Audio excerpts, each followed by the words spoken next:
bonsoir, bonjour, selon les lieux de votre résidence et surtout bonne année 2024. J'ai le plaisir de recevoir aujourd'hui Monsieur Bob Rugurika, directeur de la RPA. Bonjour, bonsoir Bob. Bonjour, bonsoir, et meilleurs vœux à vous, chers camarades, et à tous nos auditeurs qui vont nous suivre. Albert Ratsimbourgois, directeur de Contact TV et FM. Albert, bonjour et bonsoir. Bonjour, bonsoir et bonne année. Beaucoup de lait et beaucoup de miel, comme on dit chez nous, en abondance. À l'époque, il y en avait encore. Ah, ben là où on est, il y a du lait, il y a du miel. Nous espérons que ça finira par nous. Ça finira par arriver chez nous aussi. Revenir chez nous, je veux dire. Euh, à la fin de cette année, on a eu beaucoup d'événements assez inquiétants, extrêmement inquiétants même. Euh, Au-delà de tout ce qui s'était passé durant l'année, donc la guerre à l'est de la RDC, le président de la République démocratique du Congo, durant sa campagne électorale, a officiellement déclaré que au moindre coup de feu au Congo, il va déclencher une guerre contre le Rwanda, qui saisira le Parlement pour avoir l'autorisation d'attaquer le Rwanda, parce que pour lui, ce qui se passe à l'Est, c'est la faute au Rwanda. Albert Datsimbourgois, cette menace claire et nette du président congolais, comment elle a été reçue à Kigali? De toute façon, cette menace n'impressionne pas les Rwandais à aucun moment. Je veux dire, on a un peu l'habitude. D'ailleurs, c'est peut-être parce qu'on en parle de celle-ci, mais il y a eu quelques tentatives dans tous les sens, que ce soit même ils ont tiré deux fois avec une artillerie lourde, des obus qui sont quand même atterris au Rwanda. On a vu tout leur spectacle avec l'air Sukhoi quand ils venaient de les recevoir. Ça n'a vraiment. D'ailleurs, il y en a un qui s'est fait chauffer le derrière, je dirais même. Et puis cette rhétorique, on a l'habitude maintenant depuis tout un temps. On a peut-être compris, en tout cas certainement les gens qui sont interviewés, que ça fait partie de, de quelqu'un qui veut montrer du muscle, euh, mais qui n'a pas les moyens en fait d'aller jusqu'au bout des menaces qu'il a émises. Donc, en fait, on voit plutôt ça comme au Rwanda, euh, comme vraiment lié au calendrier dans lequel le Congo est. C'est les élections qui n'ont, d'ailleurs, je dirais, on va pas aller s'immiscer dans les élections congolaises, mais on voit bien il y a beaucoup de chances que Tshisekedi ne soit toujours pas élu, même s'il a été proclamé comme ça, comme tel que par la CENI. Mais il y a eu tellement de gens qui ont dit comment c'était un capharnaüm pas possible. D'ailleurs, je crois que là, je reprends même des mots de l'Église catholique au Congo. Donc voilà, non, ça n'a pas plus d'incidence au Rwanda. On regarde ça de loin.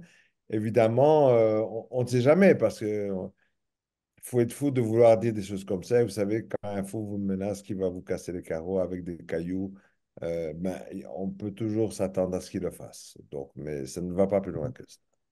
Mhm. Bob Rugurika, quand on voit un chef d'État qui fait des menaces de ce genre-là, c'est quand même très grave. Est-ce qu'il n'y a pas matière vraiment à s'inquiéter de votre point de vue? Surtout que le Burundi lui-même est impliqué avec le président burundais qui a rajouté une couche en désignant le Rwanda comme le problème pour le Burundi aussi, après le président congolais qui désigne le Rwanda comme la source de tous ces problèmes. Maintenant, le président burundais aussi rajoute sa part. Est-ce que ça ne devient pas extrêmement dangereux pour toute la région?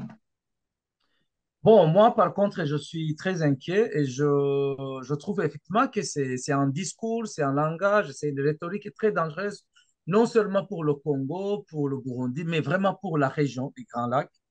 Parce que moi, j'ai toujours dit aux gens, les artisans d'une guerre dans cette région c'est pas vraiment dans l'intérêt des Africains, c'est pas vraiment dans l'intérêt des peuples de cette région des Grands Lacs. Alors, moi, j'ai suivi effectivement avec beaucoup d'intérêt, mais aussi avec beaucoup d'inquiétude les discours du président congolais et très récemment, les discours du président burundais qui semblent reprendre en fait le discours congolais sur le Rwanda. Parce que bon, Tshisekedi effectivement a dit que à un certain moment, une balle qui va siffler à l'est de la RDC, il va demander l'autorisation à son Parlement d'attaquer le Rwanda, de déclarer. Déjà, c'était une déclaration de guerre. Et moi, je pense que dans ce contexte, on n'était pas encore à la phase d'une déclaration de guerre. Tous les moyens diplomatiques, les moyens pacifiques, les moyens politiques ne sont pas pour autant épuisés. Et puis, je pense qu'avant de balancer de tels discours, le président congolais devrait avoir épuisé certaines autres démarches, que ce soit régionales, alors, ce qui n'a pas été le cas. Alors, moi, par contre, j'ai une autre interprétation de ce qui se passe actuellement. J'essaie de revenir en arrière et, il y a quelques années, et je pense que ce que Félix Tshisekedi a déclaré, qu'il voudrait faire la guerre au Rwanda, et ce que le président Evariste Ndayishimiye au Burundi vient aussi de dire, d'impliquer le Rwanda dans la crise interne au Burundi, je pense que les deux présidents sont en quelque sorte en train de dévoiler un plan vieux de plusieurs années. Je vais vous donner un petit exemple. Au cours de mes enquêtes et de ma carrière journalistique, je me rappelle qu'en 2009, j'étais en train de mener des enquêtes au sujet de l'assassinat par le régime CNDD-FDD de l'activiste anticorruption, l'ancien vice-président de l'OLUCOM, Ernest Manerumba, qui a été assassiné au mois d'avril 2009.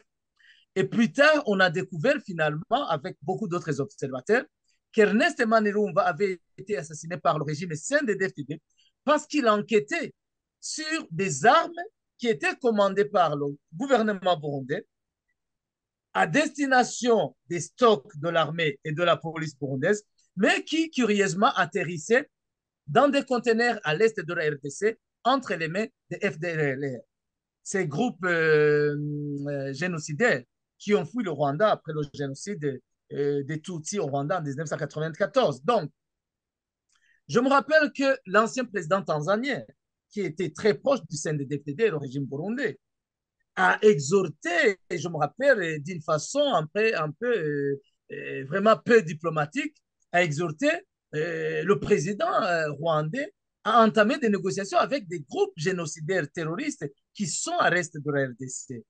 Alors, aujourd'hui, quand on voit Tshisekedi répéter le même discours, moi j'ai peur. J'ai peur parce que moi j'estime qu'il s'agit d'un plan qui est vieux de quelques années, mais que les deux présidents sont en train de ressusciter. Donc, savoir comment est-ce qu'ils vont exécuter ce plan, savoir quand et comment, et surtout les chances de réussite de ce plan, ça, je ne saurais pas me prononcer pour le moment. Mais moi, je suis très inquiet parce que je trouve qu'il y a quelque part un plan que je pourrais même qualifier d'anti-rwandais, qui est là quelque part dans des tiroirs au niveau de la région, mais qui ne dit pas encore son nom. Et d'ailleurs, je vais même dire une petite, c'est pas une anecdote, mais il y a 2 ans, je pense, c'était vers au milieu de la crise, en pleine crise de Covid.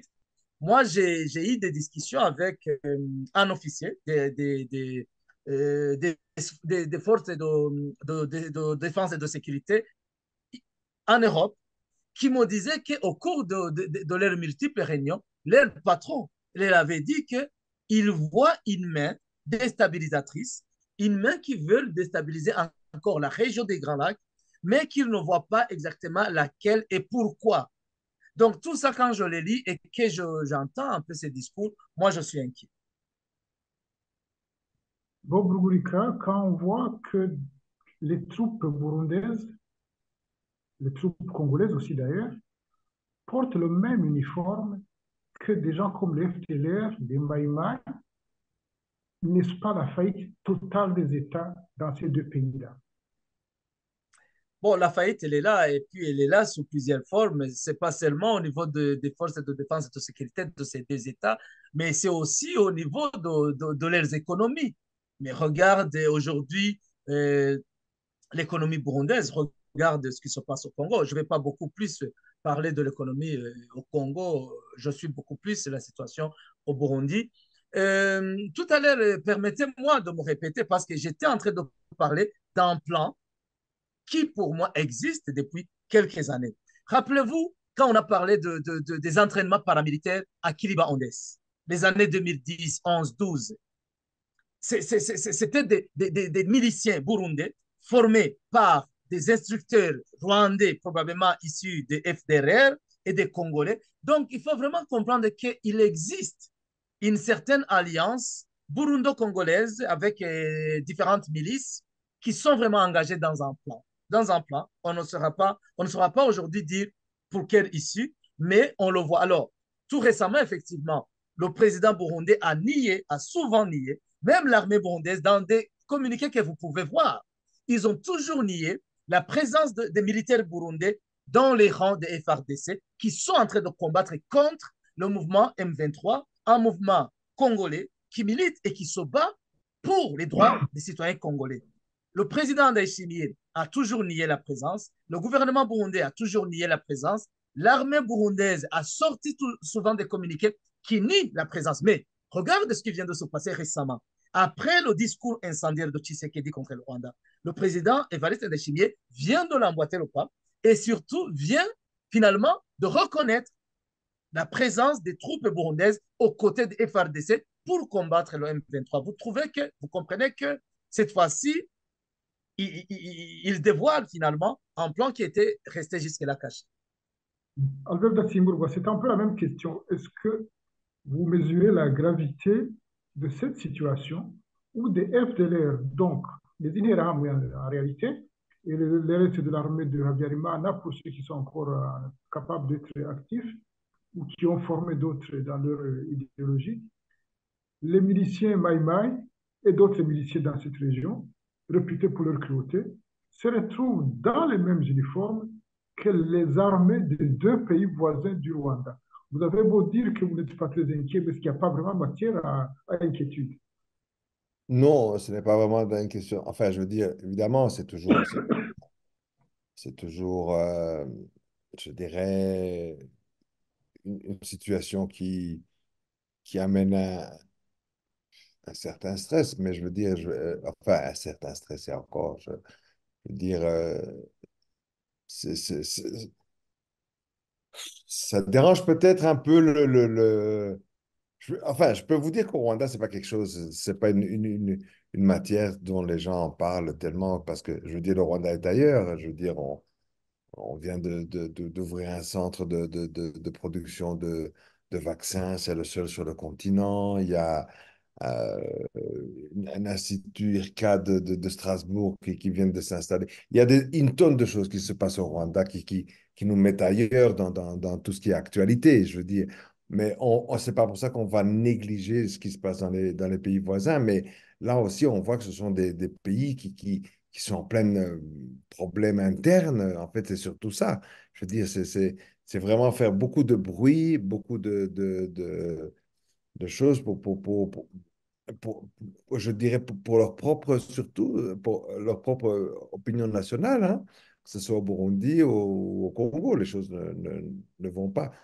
N'oublions pas que quand même, jusqu'à aujourd'hui, toute cette coalition et de Burundais et des FARDC n'ont toujours pas réussi même à prendre un centimètre carré de territoire qu'en attendant le M23 occupe.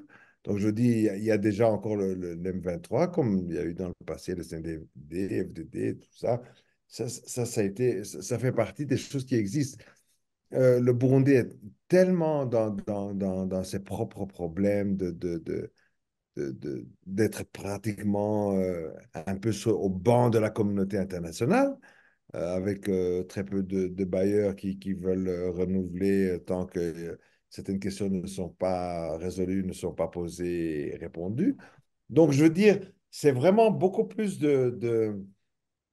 je dirais, d'agitation qui se font et au Burundi, et au Congo, qu'ici. Je ne... les histoires comme Bob l'annonçait, je comprends que ça peut exister, tout ça, mais je veux dire, c'est quand même... ça m'ennuie qu'on recourt d'abord enfin, à ce genre d'explication parce que je veux dire, il y a une responsabilité quand même interne qui doit se faire. Je veux dire, je, je- je prends l'exemple du Rwanda, mais il y a 1 million de personnes qui dès 94 et 94 voulaient qu'ici rien ne fonctionne, que ce soit le chaos complet, total, etc. Bon, bien, et voilà, ils n'ont pas réussi.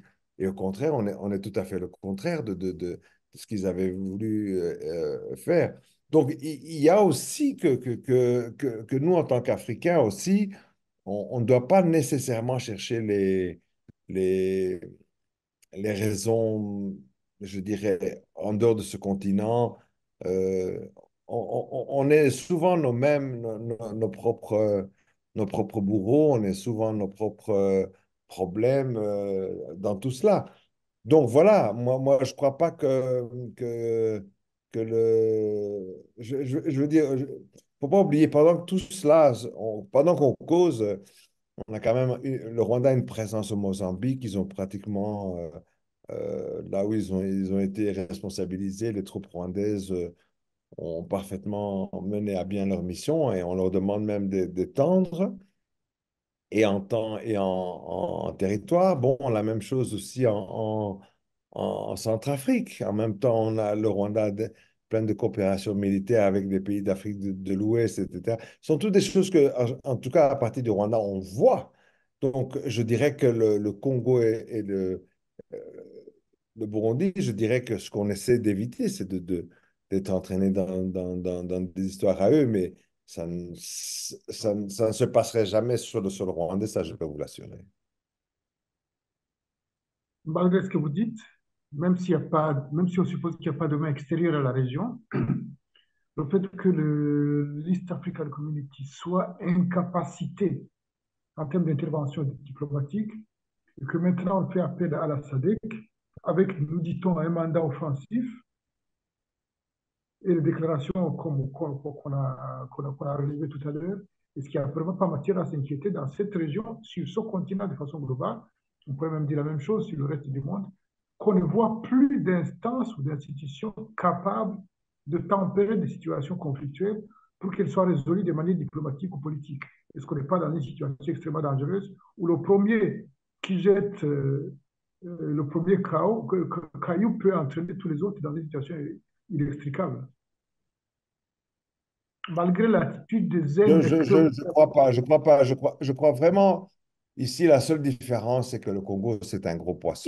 Le regarde pour plusieurs raisons, et qu'ils font beaucoup de cinéma, et que c'est vrai que le cinéma qui a été commencé depuis l'équipe de Tshisekedi, c'est inégalé. Je veux dire, on n'a jamais vu quelque chose de ce niveau-là. Je veux dire, c'est vraiment que ce soit du temps même de Mobutu, mais certainement pas de Kabila. Donc, je veux dire, alors, bon, le Burundi, c'est pas vraiment, ça reste, c'est vraiment un problème vraiment pour les Burundais. Je veux dire, c'est pas le Burundi qui dérange le continent. Je veux dire, il n'y a personne qui le ressent. Le Congo, c'est vraiment, c'est un gros poisson. D'ailleurs, rien que la taille, rien que ce qu'il représente, rien que toute la mythologie qui est fait sur le Congo, le continent noir, de l'époque de comment, si l'Afrique était un revolver, eh bien, le Congo, ce serait la gâchette. Donc, il y a toute une mythologie qui est faite autour du Congo, etc. Et, euh, et voilà, donc, mais en soi, je ne crois pas que... Je crois pas qu'il faut... on ne peut pas non plus ne pas voir que ce continent, en gros, ne va pas si bien. Je veux dire, je ne crois pas que l'Afrique du Sud ait les moyens de s'engager dans quelque chose. Je ne crois pas. Ils ont des problèmes internes qui pèsent lourd. De même façon dont l'Angola ont des mêmes problèmes. Mais, or, ce sont ça des grands joueurs ici dans cette région-ci.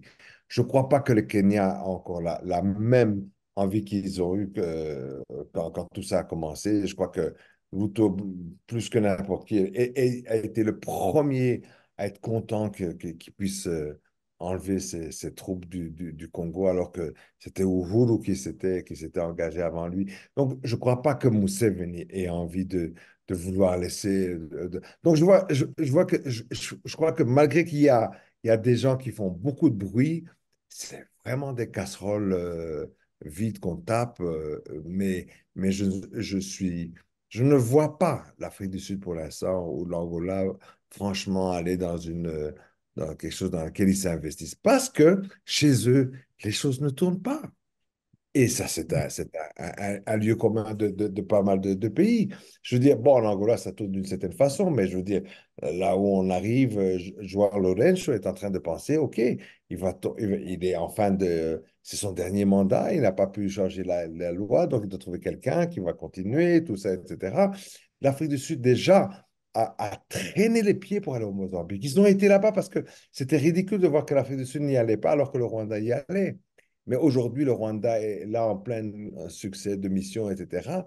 Et les Sud-Africains sont déjà en train de se tailler de là, de quitter. Donc, tout ce qu'on entend, tout ça, etc., je ne crois pas non plus que la Tanzanie, ce n'est pas des gens qui font des choses vraiment d'une façon avec beaucoup de volume. En 2013, ils l'ont fait. Bon, oui, il y avait des circonstances. Là, il y avait aussi, je dirais qu'il y a, depuis que nous avons commencé dans notre discussion, il y a certains acteurs que Bob a peut-être touché d'une certaine façon, subliminale, mais on ne les a pas nommés. On a un gros problème aussi, c'est cette communauté internationale. Mais quand on dit ça, on dit les Occidentaux, c'est ce qu'on on veut dire. Que font les États-Unis dans cette histoire-ci? Parce que tout ça, ça s'est fait pendant que les États-Unis regardent, pendant que l'Union européenne regarde. On a eu un nettoyage ethnique qui s'est fait, parce que tout ça, on n'a jamais dit, hein, c'est quand même pendant tout ce temps-là, depuis 2021, mais c'est incroyable ce qui s'est passé dans le Massissi. On a exterminé des vaches, on a diminué les populations des Banyarwanda, les Banyamulenge, etc. C'est quelque chose qui est là.